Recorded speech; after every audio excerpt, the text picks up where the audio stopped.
Jewellers తెలంగాణలో మొట్టమొదటి factory outlet మన కొత్తపేటలో ఫిబ్రవరి 14న గొప్ప శుభారంభం. తిరుపతి జూ పార్క్ లో విషాదకరమైనటువంటి ఘటన చోటు చేసుకుంది. ప్రహ్లాద్ అనేటువంటి వ్యక్తి ఏదైతే సింహం ఉన్నటువంటి ఆ ప్రాంతంలోకి వెళ్లడంతో ఒక్కసారిగా అతన్ని లాక్కొని వెళ్లి చంపేసినటువంటి ఘటన చోటు చేసుకుంది. ప్రస్తుతం నేను చూపిస్తున్నటువంటి అతన్ని లాక్కొని వెళ్ళిపోయినటువంటి పరిస్థితి. అంటే అతను కొంత అత్యుత్సాహంతో సెల్ఫీ దిగేందుకు ఎన్క్లోజర్ లోపలికి వెళ్ళినట్టయితే తెలుస్తోంది.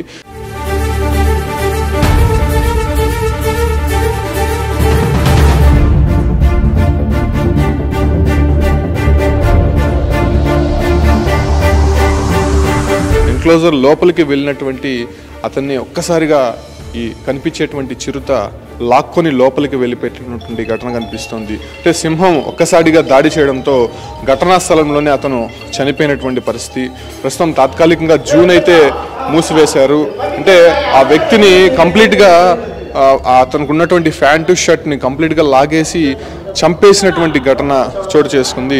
ముఖ్యంగా అతను లైన్ క్లోజర్లో ఉన్నటువంటి గేటును దాటి లోనికి వెళ్ళినటువంటి పరిస్థితుల్లోనే ఈ యొక్క ఘటన చోటు చేసుకున్నట్టు తెలుస్తుంది. అంటే సింహాలకి ఆహారం వేసేటువంటి ప్రాంతం నుంచి సింహం ఎన్క్లోజర్లోకి వెళ్ళినటువంటి సందర్భంగానే ఒక్కసారిగా లోపలికి లాక్కొని వెళ్ళిపోయినటువంటి పరిస్థితి. మనం చూస్తున్నటువంటి ఈ సింహమే ప్రస్తుతం లోపలికి బంధించేసినటువంటి పరిస్థితి. అంటే ఈ ఘటనతో ఒక్కసారిగా జూలో ఉన్నటువంటి సందర్శకులంతా షాక్ తిన్నారు. ఒక్కసారిగా పరుగులు తీసినటువంటి పరిస్థితి కనిపిస్తుంది. ఈ క్రమంలోనే అతన్ని ప్రస్తుతం పంచనామా నిర్వహించే ప్రయత్నం పోలీసులు చేస్తున్నారు. అంటే అతను అక్కడ నుంచి తరలించిన తర్వాత అసలు యాక్చువల్గా ఏం జరిగిందనే విషయం పైన కూడా ఆరా తీసేటువంటి ప్రయత్నం అయితే అధికారులు చేస్తున్నారు. కాకపోతే ఈ యొక్క ఘటనతో ఒక్కసారిగా జూ అధికారులతో పాటు అక్కడ ఉన్నటువంటి సందర్శకులంతా కూడా షాక్ తిన్నటువంటి పరిస్థితి కనిపిస్తుంది. అసలు అక్కడ ఏం జరిగిందో తెలియనటువంటి పరిస్థితుల్లో ఉందని చెప్పి కూడా స్పష్టంగా తెలుస్తుంది. అతను అత్యుత్సాహమే ఈ యొక్క ఘటనకి కారణంగా తెలుస్తుంది. ఈ కారణంగానే సింహాన్ని ప్రస్తుతం లోపల బంధించి ఉన్నారు. ఇక్కడికి వచ్చేటువంటి సందర్శకులు మొత్తం కూడా నిలిపివేసినటువంటి పరిస్థితి జూలో కనిపిస్తుంది.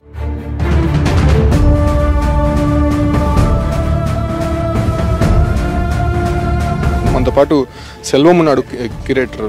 ఆయనతో మాట్లాడే ప్రయత్నం జరుగుతుంది. సార్, ఎందుకు వచ్చాడు అతను? అసలు ఆ రెస్ట్రిక్టెడ్ ఏరియాకి వెళ్ళడానికి కారణం ఏంటి? అక్కడ సెక్యూరిటీ ఎవరు లేదంటారు అప్పుడు? మనకి ఇక్కడ కొన్ని పాయింట్స్లో మనకి సెక్యూరిటీస్ అనేది ఉన్నారు. వాళ్ళు రొటీన్గా రౌండ్స్లో ఉంటూ ఉంటారు.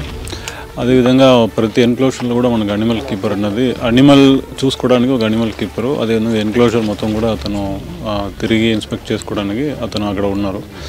మన రెస్ట్రిక్టెడ్ ఏరియాలో కూడా మనం నో ఎంట్రీ బోర్డ్స్ పెట్టి ఆ గేట్స్ పెట్టి అవన్నీ సెక్యూర్డ్గానే ఉంది. సో అతను ఎందుకు లోపలికి దూరారనేది ఇప్పుడు మన ఫర్దర్ ఇన్వెస్టిగేషన్లో తెలుస్తుంది. కాబట్టి మనము ఇక్కడ చూసిన వెంటనే అనిమల్ కీపర్ అతన్ని కాషన్ చేశారు. అతని వెనకాల పరిగెత్తుకుని అతన్ని స్టాప్ చేయడానికి ట్రై చేసినప్పటికీ అతను కొంచెం యంగ్గా ఉన్నారు కాబట్టి వేగంగా పరిగెత్తుకుని దాని మీద ఎక్కేసి లోపలికి జంప్ చేశారు. ఇంటెన్షన్ అనేది ఇంకా ఫర్దర్ ఇన్వెస్టిగేషన్లో మనకు తెలుస్తుంది. కానీ మామూలుగా మనం ఈ కార్నివోర్ ఎన్క్లోజర్లో జనరల్గా లోపలికి వెళ్ళడానికి అయితే ఎటువంటి అవకాశం అయితే లేదు, అన్లెస్ ఇంటెన్షనల్గా మీరు చేస్తే తప్ప. సో అతను 15 feet వాల్ ఉంది, దానిపైకి ఎక్కి దూకినటువంటి పరిస్థితి. అక్కడ సిబ్బంది అతను అడ్డుకునే పరిస్థితి ఏం లేదంటారా? అదే మనకి ఒక అనిమల్ కీపర్ ఒక ఎన్క్లోజర్గా ఉంటారు. సో అతను ఇక్కడ బయట నుంచి ఏదైతే ఆయన ఇన్స్పెక్షన్లో ఉన్నప్పటికీ ఏదైతే చూశాడో వెంటనే పరిగెత్తి వెళ్ళడం జరిగింది. అతని వెనకాల పరిగెత్తి వెళ్ళినప్పటికీ కాషన్ చేస్తున్నారు, అరుస్తున్నారు, స్టాప్ చేయమని చెప్తున్నారు, కానీ అతను వినలేదు. ఇంకా వేగంగా పరిగెత్తుకుని ఎక్కేసి దూకారనేది అది చూసిన వ్యక్తి అని చెప్పడం. కావాలని ఇంటెన్షన్గా అతను దూకినట్టయితే మీకు అంటే మద్యం సేవించి ఉన్నాడని చెప్పి తెలుస్తుంది, నిజమేనా సార్? ఇది అయితే ఇప్పుడు పోస్ట్మార్టం ఎగ్జామినేషన్లో తెలుస్తుంది. ఇప్పుడైతే బాడీ బేసిక్గా ప్రిలిమినరీగా పోలీస్ వాళ్ళు చూశారు.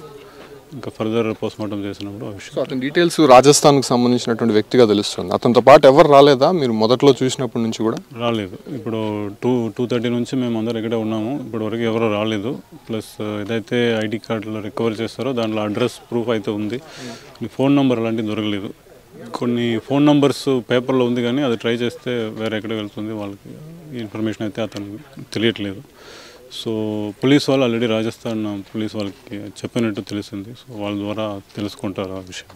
సార్, ఇక్కడ 3 సింహాలు ఉన్నాయి. ఎంతమంది సిబ్బంది ఉంటారు సార్? దానికి సంబంధించి కేర్ టేకర్స్ కానీ, ఇలాంటి ఇక్కడ వచ్చేటువంటి రెస్ట్రిక్టెడ్ ఏరియా, ఇక్కడ వచ్చేటువంటి సందర్శకుల్ని కట్టడి చేయడానికి? సో మనకి ప్రతి ఎన్క్లోజర్కి ఒక మనిషి ప్రత్యేకంగా అనిమల్ కీపర్ అనేది ఉంటారు ఆ ఎన్క్లోజర్కి. ఇక్కడ 3 సింహాలు ఉన్నప్పటికీ మనం ఒక అనిమల్ ఒక రోజు రిలీజ్ చేస్తాం. సో మనకి ఇక్కడ మనుషులు లోపలికి వెళ్ళడానికి లేదు, అదేవిధంగా అనిమల్ కూడా బయటకు రాకూడదు కాబట్టి ఈ అరేంజ్మెంట్స్ ఉన్నాయి. మీరు చూస్తే తెలుస్తుంది, ఒక పెద్ద ట్రెంచ్ ఉంటుంది, ట్రెంచ్ తర్వాత వాల్ ఉంటుంది, సో వాల్ తర్వాత మళ్ళీ ఫెన్సింగ్ ఉంటుంది. కాబట్టి అనిమల్ కూడా ఎటు టైంలో బయటకు రాకూడదు. సో ఆ అరేంజ్మెంట్స్ ఉన్నాయి. అదేవిధంగా అనిమలే రాకపోవడం కష్టం అయినప్పుడు మనుషులు కూడా లోపలికి వెళ్ళడం కూడా కష్టం. అంటే అతను ఇంటెన్షన్ తప్ప మనం మామూలుగా అయితే అది జరగదు. సో ఇన్వెస్టిగేషన్ అతను ఎన్క్లోజర్లోకి దూకిన తర్వాత సింహం పట్టుకొని వెళ్ళినటువంటి ఆ సీన్ ఆఫ్ ఎఫెన్స్ ఎట్లుంది సార్? లోపలికి వెళ్ళి చూసారు కదా, అప్పుడు ఏం జరిగింది? అప్పుడు అక్కడ అన్నీ చూసినప్పుడు తెలిసినది ఏంటంటే, ఒక ప్లేస్లో అయితే అతను క్లాత్ ఒకటి ఉంది పడి ఉంది, ఒక 2-3 ప్లేస్లో కొంచెం బ్లడ్ స్టెయిన్స్ ఉన్నాయి, ఒక ప్లేస్లో అతను బట్టలు ప్యాంట్ అన్నది ఇంకొక ప్లేస్లో ఉంది. సో మామూలుగా పట్టుకొని ఎన్క్లోజర్ తిరిగింది అనిమల్. సో ఎన్క్లోజర్ ఒక కార్నర్లో బ్యాంబూ ఉన్నాయి. సో దాని కింద బాడీ అంటే అతన్ని పట్టుకోవడంతోనే చనిపోయింది అంటారా, అంటే అతను కొంత దూరం లాక్కొని వెళ్ళింది, అతను చెట్టు ఎక్కాడు భయపడి అనేటువంటి పరిస్థితి ఉండదు. ఎందుకంటే అటాక్ చేసిన తర్వాత జనరల్గా నెక్ పట్టుకుంటుంది, ఇంకా మనం ఎక్కువ మూవ్ చేయడానికి అయితే కుదరదు. సో పట్టుకున్న వెంటనే ట్రై చేసి ఉంటారు కానీ but it is very difficult. Sir ఎన్ని రోజులు అయింది సార్ తీసుకొని వచ్చి? ఇది దొంగల్పూర్ నుంచి తీసుకొచ్చిన సింహంగా తెలుస్తుంది. ఎన్ని రోజులు అయింది? ఎంత వయసు ఉంటుంది? అది 5 years ఉంది. ఇంతకుముందు అనిమల్ ఎక్స్చేంజ్లో ఇక్కడికి తీసుకొచ్చారు. ఇక్కడ చూస్తున్నాం కదా, క్యూరేటర్ చెప్తున్నటువంటి విషయంగా అతను ఉద్దేశపూర్వకంగా వచ్చారు అనేటువంటి విషయాన్ని మాత్రం చెప్తున్నాడు.